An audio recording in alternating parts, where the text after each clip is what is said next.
What's up, everybody? It's your boy JP, and I got a fantastic one for y'all today. That's right. As you can see, I already got it. Poco F2 Pro. I got the 8GB model, so that includes DDR5. The 6GB model is DDR4X, but this is the 8GB with DDR5. 256 gigs of UFS 3.1 storage, no micro SD expansion, Snapdragon 865, 5G chipset, Adreno 640, and one of the very few all-screen, no-notch, bezel-less, no chin, no forehead design, thanks to the pop-up selfie that a lot of companies, including OnePlus, seem to be going. They seem to be backtracking from. This has it.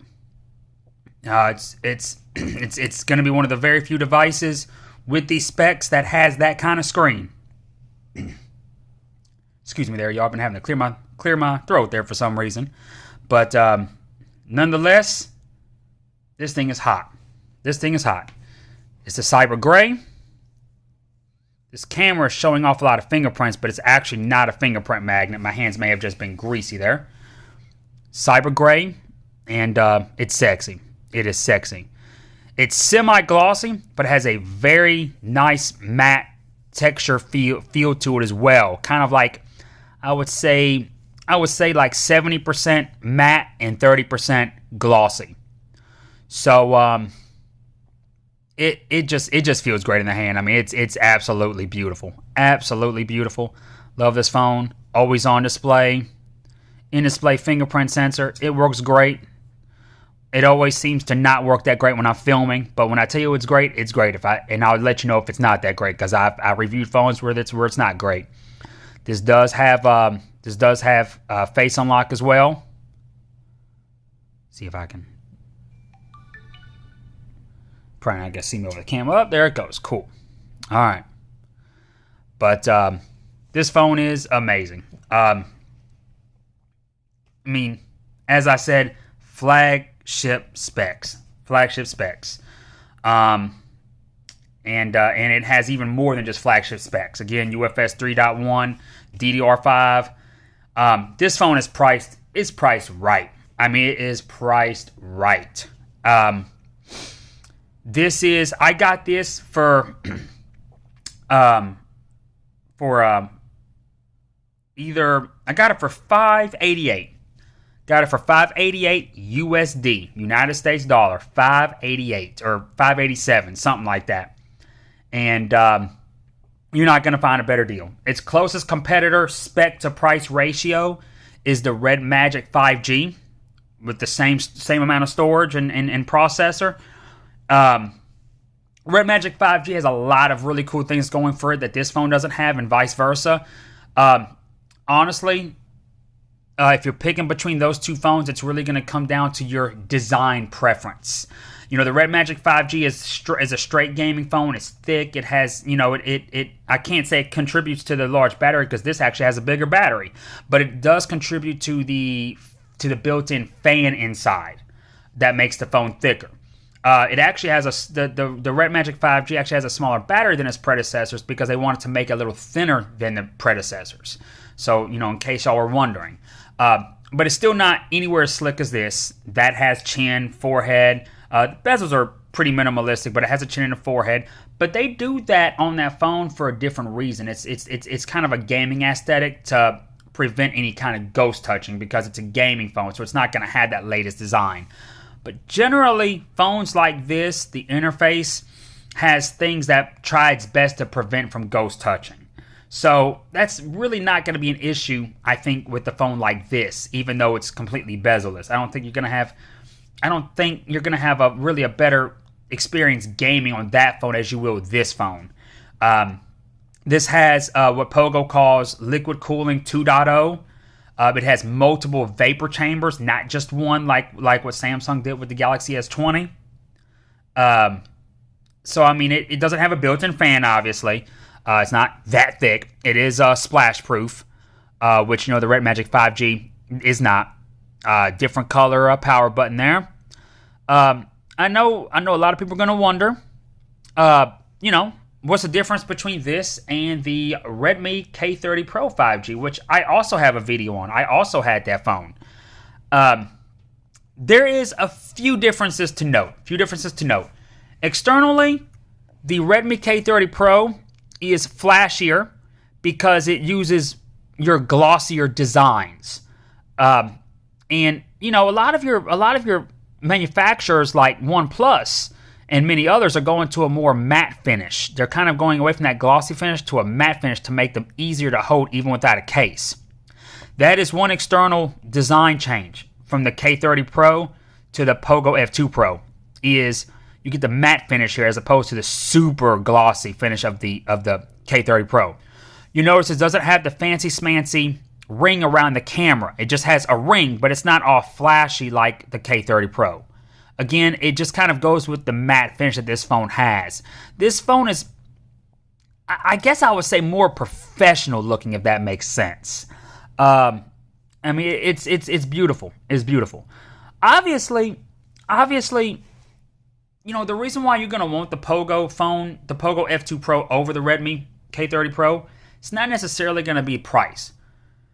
Xiaomi spun Redmi off as a sub-brand as well as they did Poco. So the Redmi flagships are going to cost cheaper than the Xiaomi flagships, just as the Poco flagships already do, or did 2 years ago anyway. This is actually the Poco brand's first flagship in 2 years. They didn't have a Snapdragon 855 powered phone. They had the 845, and then 2 years later, here we are with the 865. But it's if you just prefer that flashy design of the K30 Pro, and you prefer MIUI maybe, but the Poco F2 Pro, it runs the Poco launcher, which is a lot closer to stock Android as opposed to MIUI. That's a plus, I think, with most people.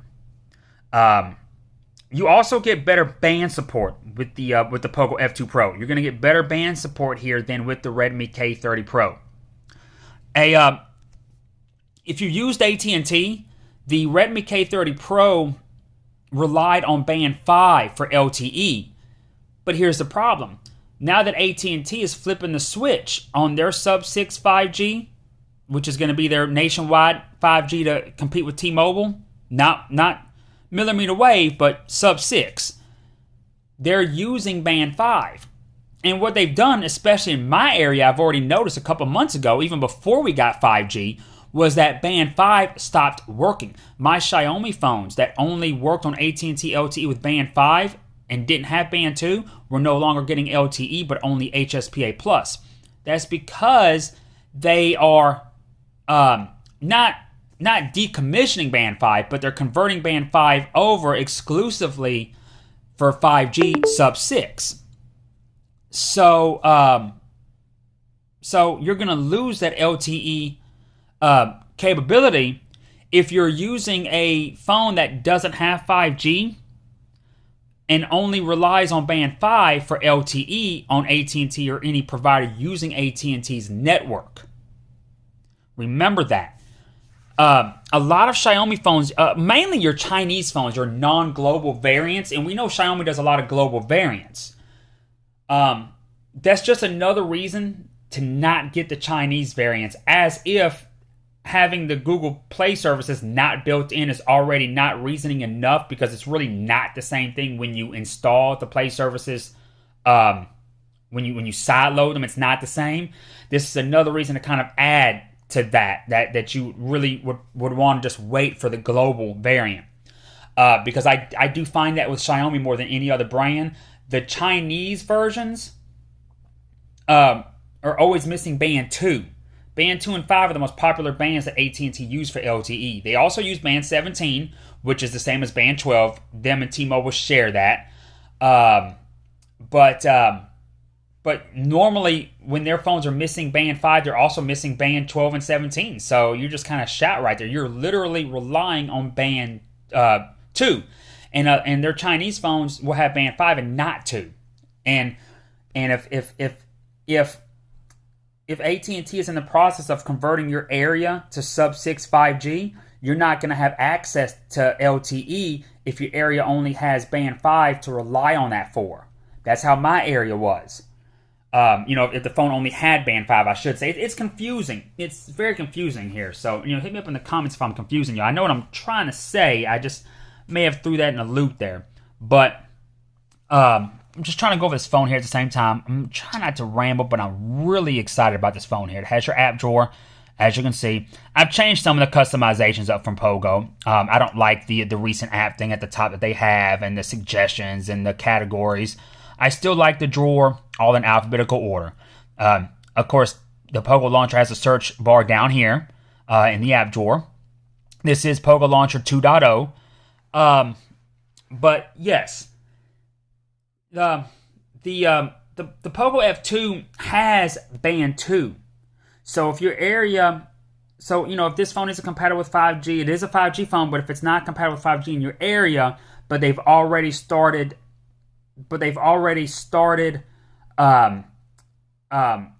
turning band 5 into band N5, essentially is what it's called for 5G networks. NR, 5G NR, new radio, band N5 for AT&T. See, T-Mobile didn't do that with band 71. Band 71 is still there for LTE, but it's also there for 5G, band N71. But AT&T, they're taking a different approach. They're basically decommissioning band 5 completely for LTE and transforming it into N5 for 5G. And that process, during that process, they're going to turn off that LTE before it's fully converted over to 5G, because in my area, it took 2 months. That's why you're going to want the Poco F2 Pro over the Redmi K30 Pro. I mean, again, you're going to get the Google services pre-installed, built in. You don't have to worry about the side loading and all of the glitches that come with that. You get the Poco launcher versus the MIUI launcher, which is just a much more cleaner interface. But you are also going to get much more band support, if not for 5G, at least for 4G. You have, it has 2, it has 5. It has 12, 17. It's I think it has 4, which I know is crucial to T-Mobile. It doesn't have 71, unfortunately. Not that I know of. I could be wrong.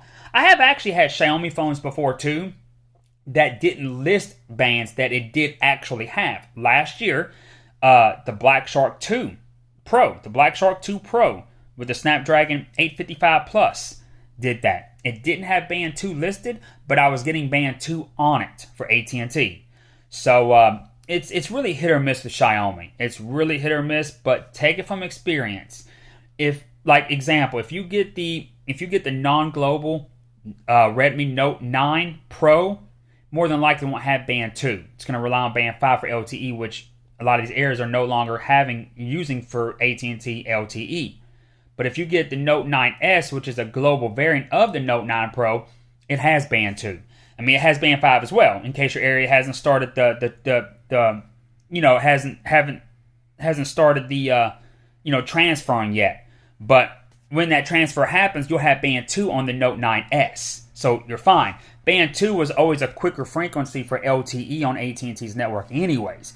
Band 5 was actually one of the lower ones, the slower ones. I mean, it was, band 12, 17 was faster, give or take. Sometimes it really just depended. But 2 was always the fastest one in my own personal experience.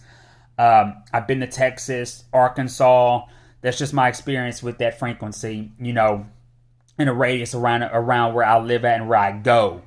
But the Poco F2 Pro, man, they've really impressed me with the way that they released this phone. It's I can't remember in recent memory the last time a manufacturer announced a phone and dropped it that same day. This phone became available the same day, and that's just Poco did that. And I know what you're gonna say. Oh well, that's because they used a design that was already available to them. It wasn't an original design like the Poco Phone F1, but the Poco Phone F1, even though it was an original design, they did release that immediately at announcement 2 years ago. Because I, did my best to scoop that up. The reason why we may not have had it available here in the U.S. as quickly as this is because Poco was an unknown brand at the time, and it wasn't as popular as it is now. It actually gained popularity because of its price to spec ratio, its price to spec proposition. So, Poco in a way kind of, the Poco F1 was more popular than the original OnePlus that I remember. And the F2 Pro, man, people were waiting on this phone a year ago. It was expected that the K30 Pro was going to be the next F2, the next Poco Phone F, and it didn't. But here we are. They finally released the true successor to the original Poco Phone F1, the Poco F2 Pro, 5G, Snapdragon 865, just all of the goodies that you're expecting. Has an AMOLED screen instead of the LCD. It has a all-glass Gorilla Glass 5 front and back, unlike the polycarbonate of the last one, which I know a lot of people actually liked. This does have a headphone jack. Yep, there you go. Quad camera, 64 megapixel Sony IMX 686. USB Type C. There's your speaker. There's your SIM tray. I mean, and we can say all day long that it was, it just, they came out with it so fast because it was a design that's already been out. But the K30 Pro hadn't even been out but for a month. So, I mean, you know what I'm saying? They still had to get their marketing strategy and all of that together. The fact that this thing was available, right after announcement, a lot of companies don't do that. They'll announce a phone and it'll still take 2 weeks, 3 weeks, a month to come out. The OnePlus 8 took 3 weeks to come out. They usually come out in 2 weeks, sometimes a week. Apple's come out a week and a half. They'll announce it on a Wednesday. It'll go out for pre-order on that next Friday, and then you'll get it that Friday after. Samsungs are iffy. The S6 several years ago took a month to come out. Other Samsung S's, Galaxy S's since then, took a couple weeks to come out. Took 3 weeks, took a week, give or take. The pandemic, the coronavirus pandemic has definitely changed a lot of that as well. I'm sure for several of these manufacturers, it's delayed things, it's delayed production. I get that. But, man, Poco, they came with it. And what impresses me even more is I'm not just impressed with Poco, but I'm impressed with the U.S. distributors that are selling this phone in the U.S. Because this phone is not officially sold here. It's not officially sold here in the U.S., but you wouldn't know it. You wouldn't know it. This phone came out available to U.S. sellers, to U.S. buyers from U.S. sellers immediately too. This phone was announced last Tuesday. Sellers had it up for sale the next day with a projected May 20th ship date. And even that was phenomenal. But they literally got them the next day on Thursday, late Thursday, and started shipping them off Friday. Mine shipped out on Friday. And my seller had even gave me 2 credits because they got very competitive with the pricing. They kind of priced them kind of high at first. There's a lot of confusion with the price. There's a lot of confusion with the pricing here, and I'm going to explain that right quick too. And again, I'm sorry for the rambling here. The confusion is they announced this phone at $499. That was not $499 USD. That was $499 euros, which translates to $540 USD, and that's for the 6 gigabyte model. Okay. Now, GearBest did launch this phone with a USD price of $499, but that was an introductory price that I think ended yesterday, and I'm actually surprised it even lasted that long.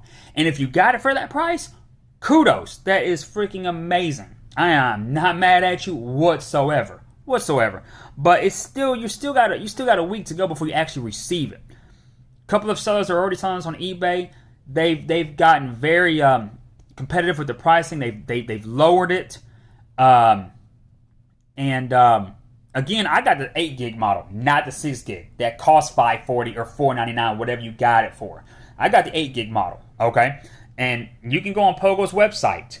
The 6 gig model is DDR4X, not DDR5. You only get DDR5 with the 8 gig and up model.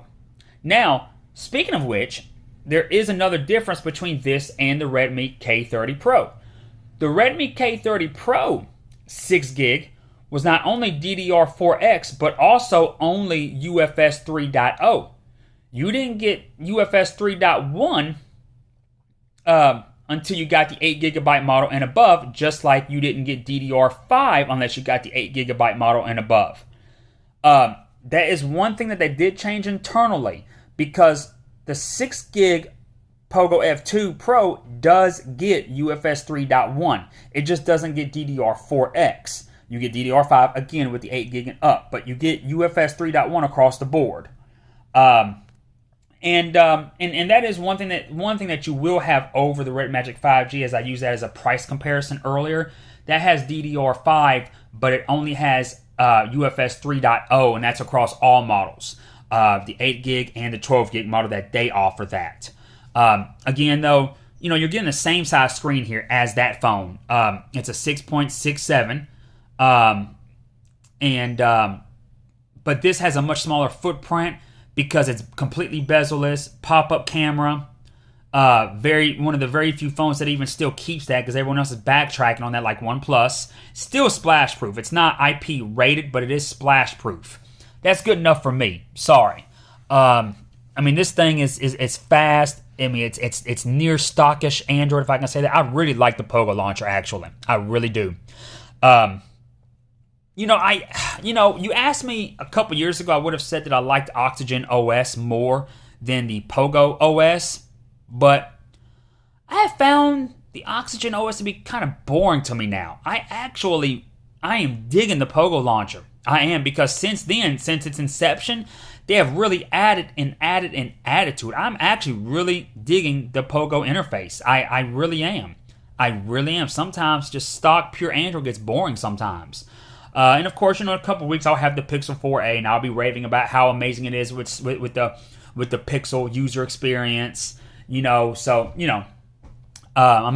definitely not dogging stock Android. I'm definitely not dogging it out. But I've had a lot of rambling here because I am just thoroughly impressed with this phone. This is probably my favorite phone thus far of the year. My favorite Snapdragon 865 powered phone. You can't beat the price.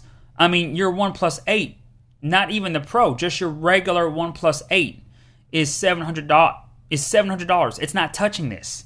And this has tons of the same features from the Pro. Honestly, it just doesn't have the high refresh rate, and that's really all you're missing out on. Because a lot of people are going to argue that the OnePlus 8 Pro should have had the pop-up camera still.